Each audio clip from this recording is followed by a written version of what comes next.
Hello, everyone, and a very warm welcome to you all. This is part 3 of our chapter on dividends. In this video, we will be discussing section 124, which pertains to the unpaid dividend account. So, let's get started.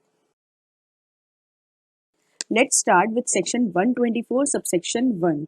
As per this subsection, जब company dividend को declare कर देती है, उसके with in 30 days के अंदर अंदर share holders ने अगर डिविडेंड को क्लेम नहीं किया तो ये सारा अमाउंट जाता है एक अनपेड डिविडेंड अकाउंट में with in 7 days after the 30 day period.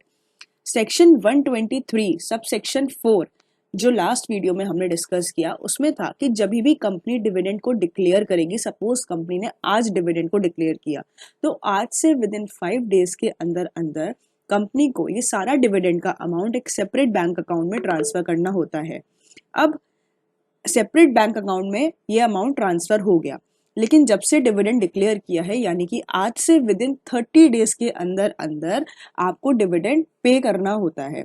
अगर डिविडेंड नहीं पे हुआ ड्यू टू रीजन कि किसी शेयर होल्डर ने अपना डिविडेंड क्लेम नहीं किया या एनी रीजन डिविडेंड अकाउंट में अमाउंट रहता है, तो ये अमाउंट 7 डेज के अंदर अंदर, मतलब जब से 30 डेज का पीरियड फिनिश होगा, जब से वो 30 डेज खत्म होंगे उसके विद इन 7 डेज के अंदर ये अमाउंट एक सेपरेट अकाउंट में जाएगा जिसका नाम होगा unpaid dividend account. Subsection 2 is about कि जब से कंपनी उस अकाउंट में यानी कि अनपेड डिविडेंड अकाउंट में जब भी अमाउंट ट्रांसफर करेगी, 30 डेज का पीरियड फिनिश होते ही विद इन 7 डेज के अंदर आपको अमाउंट को अनपेड डिविडेंड अकाउंट में ट्रांसफर करना है. अब अनपेड डिविडेंड अकाउंट में किसी विद इन 7 डेज में से जिस दिन भी वो ट्रांसफर होगा उसके विद इन 90 डेज के अंदर अंदर कंपनी को एक स्टेटमेंट प्रिपेयर करना होता है जिसमें उन सभी शेयर होल्डर्स की डिटेल आती है, उनके नेम, एड्रेस, अमाउंट, एवरीथिंग, उनके बारे में उनकी डिटेल्स आती हैं जिन शेयर होल्डर्स ने अमाउंट को क्लेम नहीं किया है. और ये स्टेटमेंट कंपनी की वेबसाइट और एमसीए वेबसाइट पर अपलोड होता है. The company must prepare a statement containing the details of the shareholders who have not claimed their dividend and the amount unclaimed.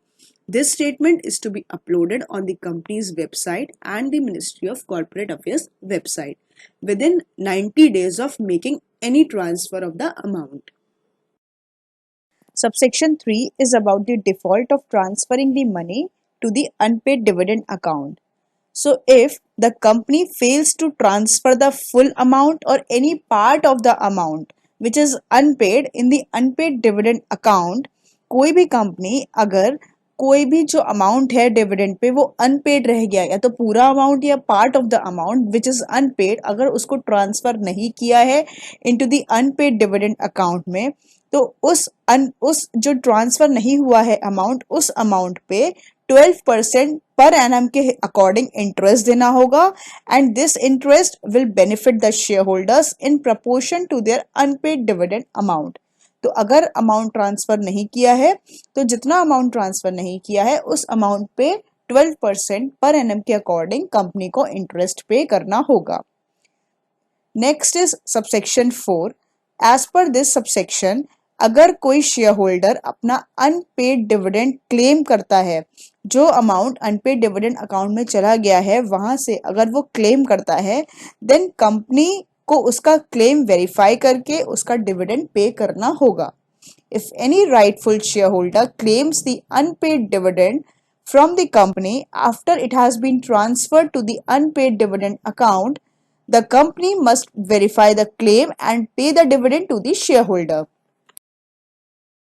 Next is subsection 5 and as per this subsection, कोई भी ऐसा unclaimed amount जो कि unpaid dividend account में रह जाता है for 7 consecutive years, then this amount must be transferred to the Investor Education and Protection Fund along with the related shares, जो भी shares होंगे and along with the interest also.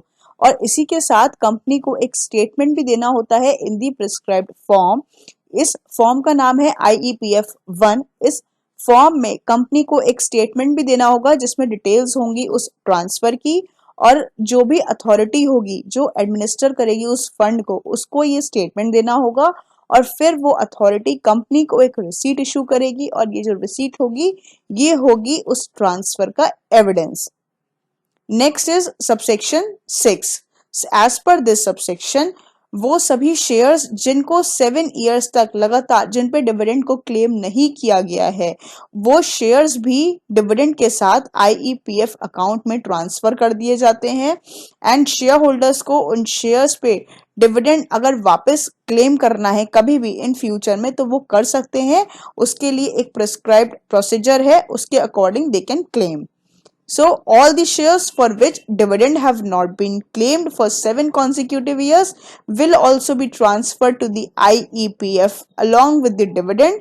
Shareholders can claim their shares and dividend back from the IEPF by applying as per the practical procedure.